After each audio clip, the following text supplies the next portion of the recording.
오늘 말씀 제목 한번 먼저 읽겠습니다. 시작. 십자가의 위대한 교환. 히브리서 4장 2절 같이 읽겠습니다. 시작. 그들과 같이 우리도 복음 전함을 받은 자이나 그러나 그들은 들은 바 말씀이 그들에게 유익하지 못한 것은 듣는 자가 믿음과 결부시키지 아니함이라. 아멘. 기도하겠습니다. 사랑해 주님 감사합니다. 오늘도 우리가 주님 앞에 나왔습니다. 말씀을 듣습니다. 하나님, 선포자를 통하여서 우리 가운데 말씀하여 주시고 우리가 들을 것입니다. 적용할 것입니다. 승리할 것입니다. 주님, 이 시간 우리의 귀를 열어주시고 우리의 마음에 문을 열어 주시옵소서. 주님이 처음부터 끝까지 성령님 함께 동행하여 주시옵소서. 예수님의 이름으로 기도합니다. 아멘. 자, 퀴즈 타임. 맞추는 분께 올리브영 5,000원권. 유스들만, 유스하고 초등학생만 할 수 있습니다. 손을 들고 하시면 돼요. 정신 똑바로 차리고. 여러분 들을 준비 됐습니까? 네. 예수님이 광야에서 시험을 받으셨어요. 첫 번째 받으신 시험은 손 들고 내리기? 뭐?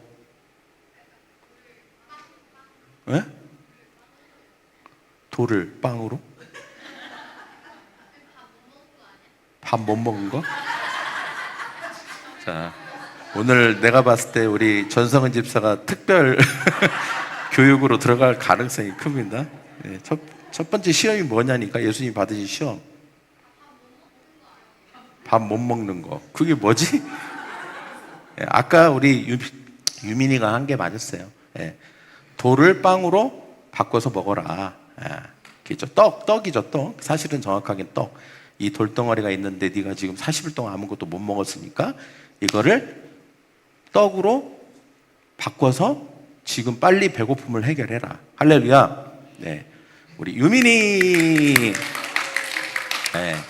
제가 왜 서두에 이런 퀴즈를 냈냐면, 사실 예수님이 받으신 시험은 매일매일 우리에게도 있는 시험이고 지금 이 순간에도 있는 시험이에요. 왜냐하면 우리는 항상 말씀이나 또 말씀보다는 다른 게 항상 더 이렇게 중요하게 느껴지는 삶을 살고 있죠. 예수님은 첫 번째 그 시험을 이기셨어요. 사람이 떡, 빵으로만 사는 게 아니다. 하나님의 입에서 나오는 말씀으로 사는 것이다. 사람은 무엇으로 사는가? 하나님의 말씀으로 산다. 이거를 딱 본인이 어떻게 보면 결정하시고 또 실제로 그렇게 사셨죠. 사실 우리가 주일날 이렇게 나와서 찬양하고 말씀을 듣는 시간에 우리가 이런 결정이 필요합니다. 이 순간도 우리에겐 시험이 있는 거죠. 내가 이 시간 조금 쉴까? 아니면 내가 말씀으로 살기 때문에 말씀을 내가 들을까? 이런 갈등이 우리 안에 이미 시험이 시작될 수 있는 시간입니다.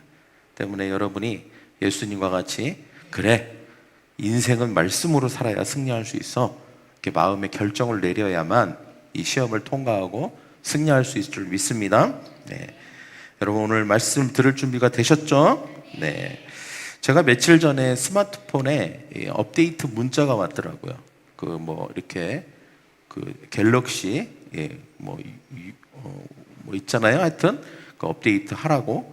그래서 제가 이제 딱히 스마트폰 쓸 일이 없으니까 뭘 업데이트 해주려고 하는지는 모르겠지만 그냥 업데이트를 했어요. 한참 걸리더라고요.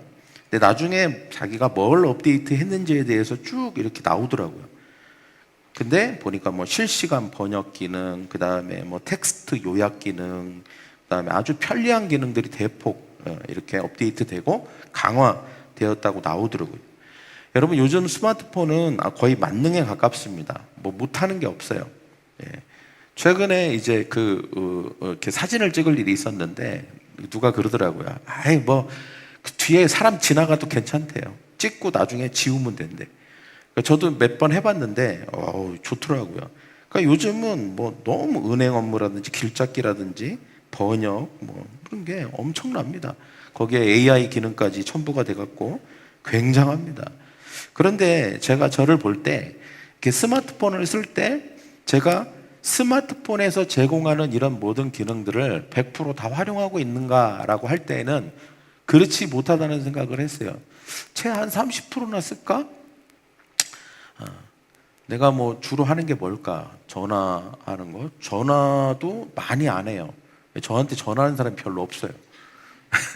네, 요즘은 전화를 또 안 해. 네, 뭐 카톡을 하거나 그러는데 카톡? 뭐 기껏해야 뭐 사진 찍기? 이런 게 전부인 것 같아요. 그러니까 휴대폰은 우리에게 나에게 훨씬 많은 혜택을 주고 유익을 줄 수 있는데 실제로 제가 그것을 다 활용하지 못하고 있더라고요. 근데 그 혜택을 얻지 못하는 게 휴대폰 때문이 아니잖아요. 그죠? 휴대폰 때문이 아닙니다. 휴대폰은 아무런 문제가 없어요. 내가 그것을 적극적으로 활용하고 있지 않기 때문이라는 것이죠. 오늘 히브리서 우리가 읽었던 말씀은 사실은 좀 어려운 말씀인 것처럼 보이지만 딱 지금 했던 이 이야기예요. 비슷한 이야기입니다. 우리가 복음 안에서 엄청난 유익이 있어요. 혜택이 있다는 거죠. 그런데 많은 사람들이 그 유익과 혜택을 잘 누리지를 못해요. 왜냐하면 이유는 유익하지 못한 것은, 오늘 성경에 말하고 있죠. 유익하지 못한 것은 믿음과 결부시키지 않았기 때문이다. 그 이유를 분명히 오늘 히브리서가 밝히고 있습니다. 그러니까 여전히 우리가 죄책감에 시달리고 두려움에 시달리고 상처 때문에 아파하고 자유함을 누리지 못하는 이유가 뭐냐? 하나님은 이 모든 것을 예수 그리스도를 통해서 다 해결해 주셨습니다. 십자가가 능력이 없는 게 아니에요. 예수님이 능력이 없는 게 아닙니다. 이유는 그것을 믿음으로 받지 않았기 때문입니다. 병을 나을 수 있는 약이 있는데 먹지 않으면 아무 소용이 없는 거죠. 그러니까 주신 것과 받아 누리는 것은 다른 문제예요. 많은 사람들이 얘기해요. 성경에서 주셨다, 해결해 주셨다, 다 이루어 주셨다. 근데 왜 나는 이 모양이지? 이렇게 생각할 때가 있죠. 하나님은 주셨지만 내가 받지 않은 거예요. 내가 받지 않은 것입니다. 여러분, 제가 얼마 전에 누구한테 돈 받을 일이 있었어요. 근데 돈을 안 보내주는 거예요. 그래서 제가 다시 전화를 했어요. 왜 돈 안 보내냐? 그랬더니 그분이 뭐라고 그러는 줄 아세요? 보냈대요. 무슨 소리냐? 나는 돈을 받지 않았는데, 아무리 내 계좌를 다 뒤져봐도 없는데. 그러면서 막 이제 얘기를 했더니 자기가 카톡으로 보냈대요. 카톡으로 보내면 어떻게 해야 돼요? 은행 계좌는 보내면 그냥 들어와요. 근데 카톡으로 보내면 반드시 받기를 해야 돼요. 받기. 근데 제가 그걸 처음 안 써봤을 때라 받기를 해야 된다는 걸 몰랐던 것 같아요. 그래서 받기를 안 한 거야. 그랬더니 당연히 없어진 거예요. 시간이 이렇게 지나고 난 다음에 그게 사라지는 거 아시죠? 사라져 버렸어요. 그래갖고 나는 안 받았다고 생각한 거예요. 그 사람은 분명히 줬는데. 여러분, 이런 겁니다. 예수님은, 하나님은 우리에게 분명히 다 주셨어요. 근데 내가 안 받은 거예요. 내가 안 받은 거예요. 여기에 받는다라고 하는 게 뭘까요? 이 믿음이죠. 믿음. 믿음으로 취한다. 여기 믿음과 결부시키지 않았다. 이 말은 뭐냐면 믿음으로 그것을 받지 않았다. 이런 뜻인 것입니다. 그렇기 때문에 예수님은 십자가에서 우리를 위해서 모든 걸 다 주셨습니다. 그래서 그걸 복음이라고 하잖아요. 기쁜 소식. 근데 왜 이게 기쁜 소식일까요? 왜 그렇습니까? 교환됐기 때문에 그렇습니다. 교환. 저를 따라해볼까요? 교환. 이거는 일방적으로 우리에게만 좋은 교환이에요. 어떤 교환입니까? 몇 가지만 오늘 함께 나누기를 원합니다. 첫째는 예수님은 우리의 죄를 가져가시고 의를 주셨습니다. 할렐루야. 고린도 후서 5장 21절 같이 읽겠습니다. 시작. 죄를 알지 못하신 이를 우리를 대신하여 죄로 삼으신 것은 그리스도 안에서 우리로 하여금 하나님의 의가 되게 하기 위함이다. 굉장히 이제 신학적인 용어처럼 들리고 추상적인 용어처럼 들리죠. 죄, 의. 예수님은 죄를 대신해서 죄 때문에 죽으시고 이제는 그 대신에 우리에게 의가 되게 하셨다. 이게 도대체 무슨 말인가? 여러분, 십자가는 단지 그냥 죄인을 용서하고 죄 문제를 그냥 용서하는 사건이 아닙니다. 이것은 교환하는 사건이에요. 그러니까 예수님은 우리의 죄를 가져가십니다. 그리고 우리에게 의를 주시는 것이죠. 구약에서 보면 이 제사를 통해서 이런 교환이 아주 리얼하게 묘사되어 있습니다. 구약에 보면 여러 가지 제사하는 방법들이 쭉 나오는데 이것이 굉장히 어떤 이 제사법과 일반 그 도축장에서 하는 도축과 다른 점이 딱 한 가지밖에 없어요. 그냥 이렇게 우리가 제사법을 보면 이거는 도축장이에요. 도축장. 그냥 양 잡고 배 가르고 피 내고 태우고 이거는 그냥 도축장하고 똑같아요. 근데 왜 이게 제사고 또 우리가 생각하는 그런 도축장과 왜 이게 전적으로 큰 차별점이 뭐냐라고 했을 때 딱 한 가지밖에 없습니다. 그게 뭐냐면 짐승 양을 데려온 사람은요 먼저 그 머리에다 대고 안수를 합니다. 근데 그 안수할 때 어떤 일이 일어나냐면 내가 지었던 모든 죄, 내 안에 있는 죄가 이 손을 통해서 그 짐승에게 전이가 됩니다. 그래서 이제는 내 죄가 어떻게 해요? 그 짐승, 양에게로 옮겨갑니다. 옮겨가요. 이 과정이 생략되면 도살장이에요. 그러나 이 과정이 있으면 이게 무슨 의미가 있냐면 교환이 이루어지는 첫 번째 행동입니다. 첫 번째 어떤 교환이 이루어집니까? 내 거 안 좋은 거를 양에게 주는 교환을 먼저 하는 것이죠. 그 다음에 나중에 도살한 다음에는 뭐라고 선포하냐면 제사장이 이제 당신의 모든 죄가 이 짐승에게 전이 옮겨갔기 때문에 그리고 이 짐승이 그 죄에 대한 값을 지불하는 것이죠. 죽음을 통해서 자기 죄값을 지불하는 것입니다. 그렇기 때문에 제사장은 그 사람을 향해서 이렇게 선포할 수 있는 거예요. 당신은 이제 죄가 없습니다. 하나님 보시기에 이제 당신은 의인입니다. 의롭게 되었습니다라고 선포하는 것입니다. 이게 바로 제사법이에요. 그러니까 교환이 일어난 거죠. 교환이. 죄와 의가 교환이 일어난 것입니다. 예수님을 믿는다는 것은, 십자가를 믿는다는 것은 바로 이 교환을 믿는 거예요. 그러니까 예수님은 어린 양이에요. 예수님은 인류의 모든 죄를 지시고 가는 어린 양이에요. 그래서 우리가 십자가를 통하여서 예수님과 맞바꾼 겁니다. 우리의 죄가 예수님께로, 그리고 예수님의 의가 우리에게로 교환되는 사건이 바로 십자가 사건입니다. 물론 이거는 굉장히 불공정한 사건이죠. 우리에게는 좋지만 예수님에게는 완전히 불공정한 것입니다. 그러나 분명한 사실은 하나님이 우리를 사랑하셔서 이 불공정하지만 나를 위하시는 이 교환을 하도록 하셨다는 것을 내가 믿는 것입니다. 할렐루야. 법원에서 어떤 사람이 무죄 판결을 받았어요. 근데 판사가 얘기하면 당신은 무죄입니다. 그런데 그 사람이 그걸 믿지 않아요. 평생 자기가 죄수처럼 생각하고 그 무죄를 선언받았다는 사실을 믿지 못하고 평생 숨어서 산다고 생각해 보십시오. 문제는 판결일까요? 판사가 문제입니까? 법원이 문제입니까? 그렇지 않습니다. 믿지 않은 사람이 문제인 것이죠. 그러니까 예수님이 우리에게 이미 선언하셨어요. 다 이루었다. 죄 문제 해결했고 너는 용서받았고 내가 십자가에서 너의 죄의 문제를 해결했다는 것을 너가 믿기만 하면 너는 의인이야 라고 분명히 주님께서 우리에게 말씀하셨습니다. 그런데도 불구하고 우리는 여전히 죄책감에 시달리고 여전히 용서받지 못한 사람처럼 행동하고 여전히 그렇기 때문에 죄로부터 자유하지 못한 삶을 계속해서 살고 있는 것이죠. 제가 이 시간 또 올리브 상품권을 하나 주기 위해서 뭔가를 좀 해보겠습니다. 한 명만 나오세요. 유민이. 굉장한 좋아. 나와. 전번에도. 자, 이 두 장이 있어요. 하나는 검은색, 하얀색. 어떤 거 가지고 싶어요? 흰색이죠. 그러나 제가 검은색을 줄게요. 왜냐하면 우리는 사실 이렇게 죄 없이 의롭지 않습니다. 태어날 때부터 우리는 죄인이잖아요. 그죠? 태어날 때부터 죄인이에요. 죄를 짓고 삽니다. 마음으로 생각으로 우리가 죄를 짓고 살아요. 여튼 이게 우리예요, 사실은. 우리가 이제 유민이가 어떻게 보면 유민이가 이걸 하여튼 뭐 그랬는데, 자, 유민이가 유빈이가 그거 보세요. 무슨 색? 검정색. 다른 사람한테 얘기해 주세요. 이게 무슨 색인지.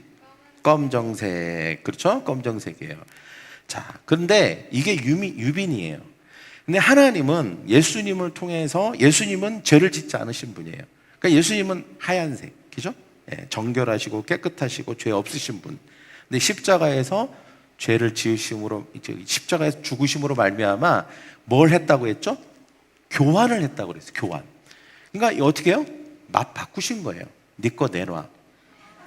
그건 아까워하면 될까 안 될까요? 아까우면 안 되죠. 이게 뭘 아까워요? 이게 죄인데. 이거를 욕심을 내야 돼요. 올리브 상품권 5,000원권보다 이게 더 좋은 거야. 그래서 어떻게 해요? 갖고 싶어? 정말? 뺏어가. 좋았어요. 뺏어갔어요. 이게 취했단 말이에요. 그러면 이제 이게 무슨 색이 됐어요? 하얀색. 얘기해 보세요. 다른 사람한테 무슨 색인지. 근데 하얀색인데 자기가 방금 전에 무슨 색 갖고 있었죠? 검정색을 갖고 있다는 사실을 완전히 잊어버려야 돼요. 이제 내가 하얀색이라는 거에만 집중해야 되는데, 자기가 하얀색을 가지고 있음에도 불구하고 그 전에 검정색을 가지고 있었다는 것 때문에 검정색 이러면 안 되잖아요. 그죠? 나는 검정색 이러면 안 돼요. 이거는 사실이 아니에요. 지금 가지고 있는 것은 무슨 색? 하얀색. 자, 들어가면서 저기 있는 유스 친구들에게 나는 하얀색이야 이렇게 얘기하고 들어가세요. 자, 시작. 들어가면서 박수 한번 쳐주세요. 네. 하얀색. 우리 유빈이는 하얀색. 그게 정체성이에요. 네. 자녀의 정체성, 그리스도인의 정체성이에요. 하얀색.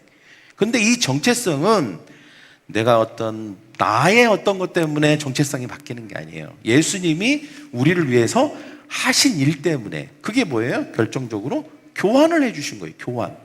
교환이 됐는데 교환됐다고 믿지 않는 것, 이것은 우리의 문제인 거예요. 교환이 됐는데 교환됐음을 믿어야 되는 거죠. 나의 죄를 예수님이 가져와서 십자가에 죽으시고 나를 의롭게 하셨다. 나는 검정색이 아니야. 이제는 하얀색이야. 그러니까 그런 자의식, 그런 정체성, 그런 생각에서 나오는 행동, 우리의 행동도 그렇게 돼야 되는 거죠. 나는 하나님의 자녀로서 나는 의로운 사람이야. 그러니까 나는 말도 의롭게, 난 행동도 의롭게. 그렇게 할 수밖에 없어. 이렇게 되는 것이죠. 할렐루야. 저를 따라해볼까요? 십자가에서는 교환이 일어났습니다. 예수님은 내 죄를 가져가셨고 의를 주셨습니다. 우리 옆에 사람과 얘기하십시오. 믿음으로 받으십시오. 두 번째는 예수님은 우리의 상처를 가져가시고 치유를 주셨습니다. 이사야서 53장 5절 시작. 그가 찔림은 우리의 허물 때문이요 그가 상함은 우리의 죄악 때문이라. 그가 징계를 받음으로 우리가 평안을 누리고 그가 채찍에 맞음으로 우리가 나음을 받았도다. 사람마다 상처가 있죠. 상처 없는 사람이 어디 있겠습니까? 부모로부터, 가장 가까운 사람들로부터, 배우자로부터, 또는 친구로부터, 친구의 배신, 또 자녀 때문에 흘리는 눈물, 직장 동료. 사실은 우리가 겉으로는 표시가 안 나요. 이런 상처들은. 몸의 상처는 딱 보면 압니다. 근데 마음의 상처, 거절감들은 우리가 잘 몰라요. 우리가 예쁜 옷을 입고 화장을 하고 그러면 저 사람은 어떤 상처를 가지고 있는지 절대 알 수가 없습니다. 그뿐만 아니라 우리가 마음의 상처뿐만 아니라 우리 육신의 아픔도 있죠.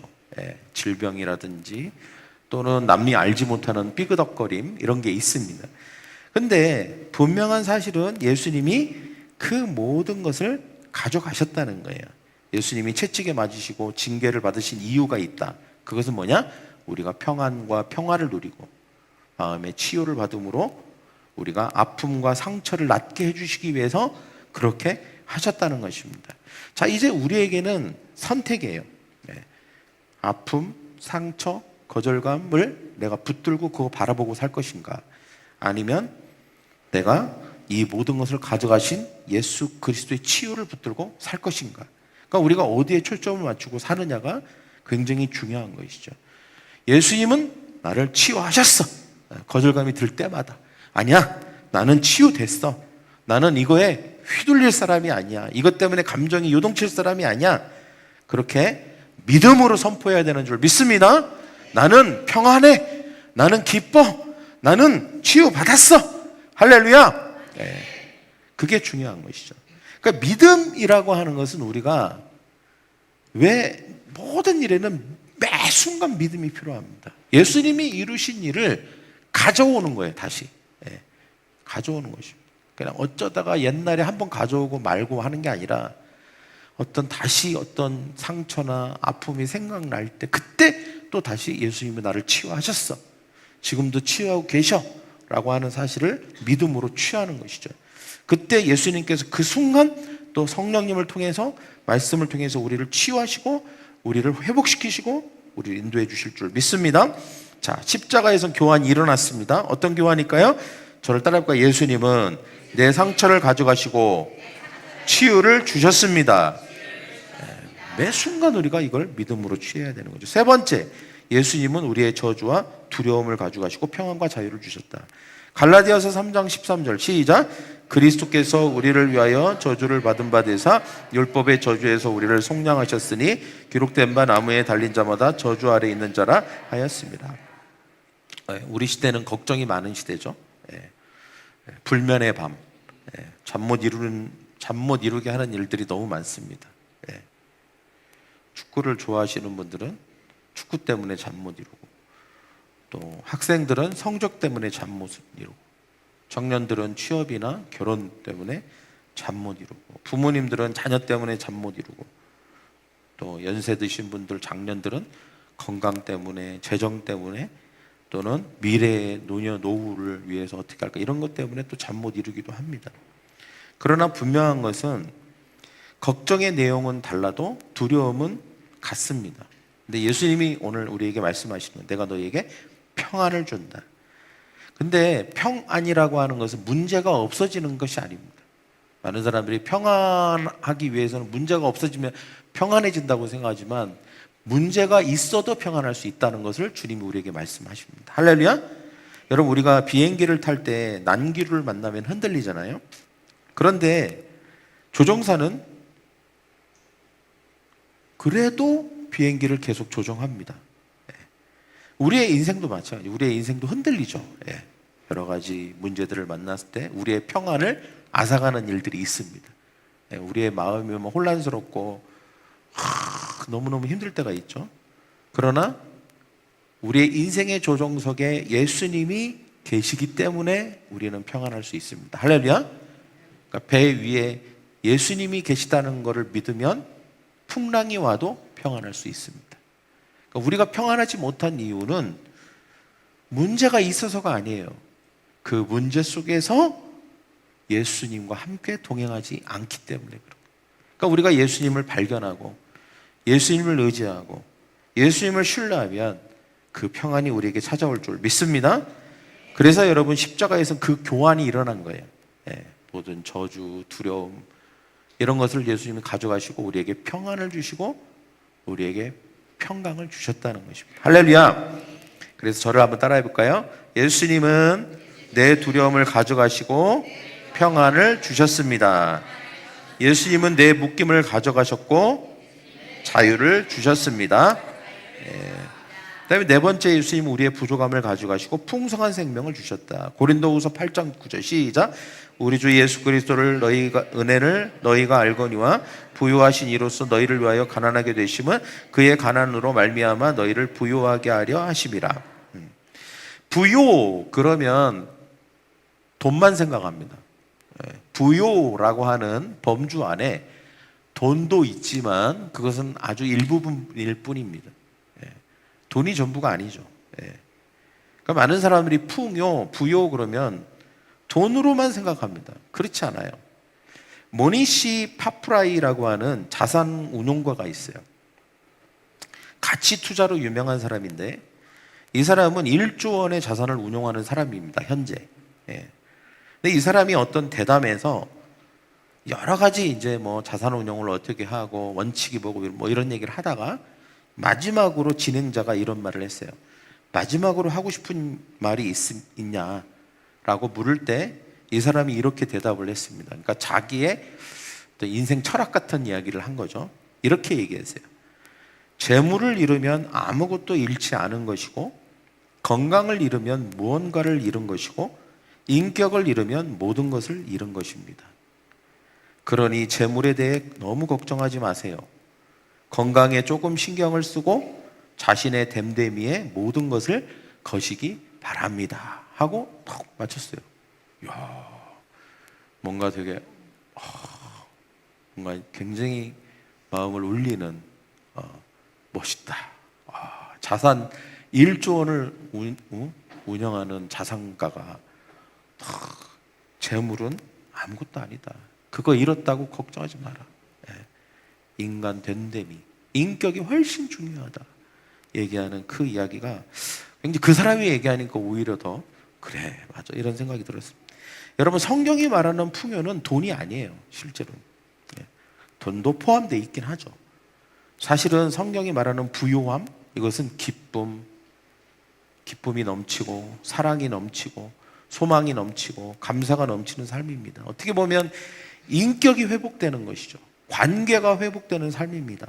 그냥 돈은 그저 한 부분일 뿐이에요. 그냥 거들어주는 역할 정도밖에 안 합니다. 그 외에 다른 어떤 것이 훨씬 중요한 것이죠. 십자가는 우리가 우리 자신을 되찾고 그리고 관계를 회복시켜주고 인격을 되찾도록 도와주는, 그것이 교환시켜줍니다. 우리가 잘못된 것에 집중하고 있었다면 그것이 아니라 더 중요한 가치를 우리에게 주십니다. 십자가를 통하여서. 그게 교환이 되는 것이죠. 진정한 부요함은 얻고 갖고 소유하는 것에 있지 않고 존재에 있는 것입니다. 예수님은 우리 존재를 무너뜨리는 모든 결핍을 가져가시고 우리의 자신을 되찾도록 하시는 줄 믿습니다. 할렐루야. 그래서 예수님은 우리의 삶에 십자가의 교환을 이루신 것입니다. 저를 따라해 볼까요? 예수님은 내 부족함을 가져가셨고 풍성한 생명을 주셨습니다. 할렐루야. 믿음으로 이것을 받는 저와 여러분이 되기를 원합니다. 이스라엘은 홍해도 건너고 만나도 먹고 기적도 보았지만 약속의 땅 가나안 땅은 들어가지 못했습니다. 왜냐하면 믿음으로 연결하지 않았기 때문이시죠. 마지막에 그 믿음으로 취하지 않았어요. 정작 그것을 봤을 때는 믿음으로 그것을 탁 받아들여야 되는데 그 믿음으로 연결하지 못했습니다.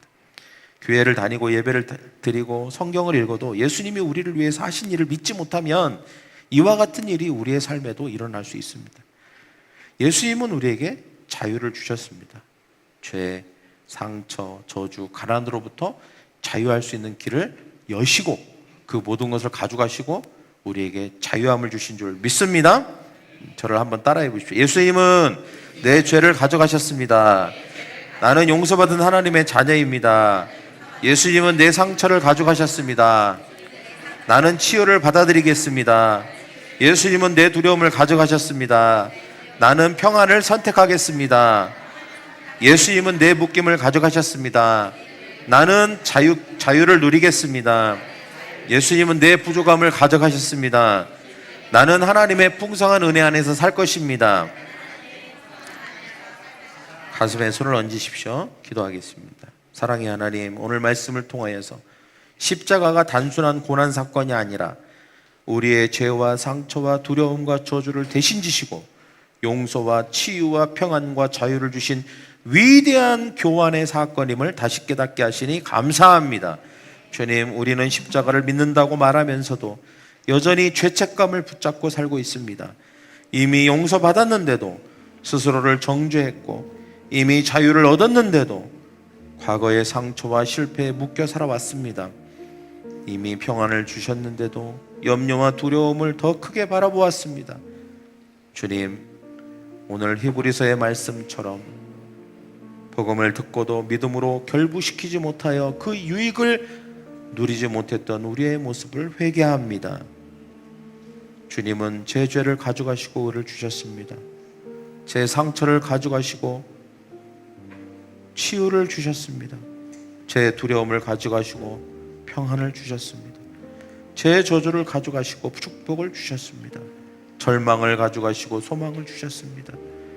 이제 이 이루어진 십자가의 은혜를 의심하지 않고 믿음으로 받아 누리게 하여 주시옵소서.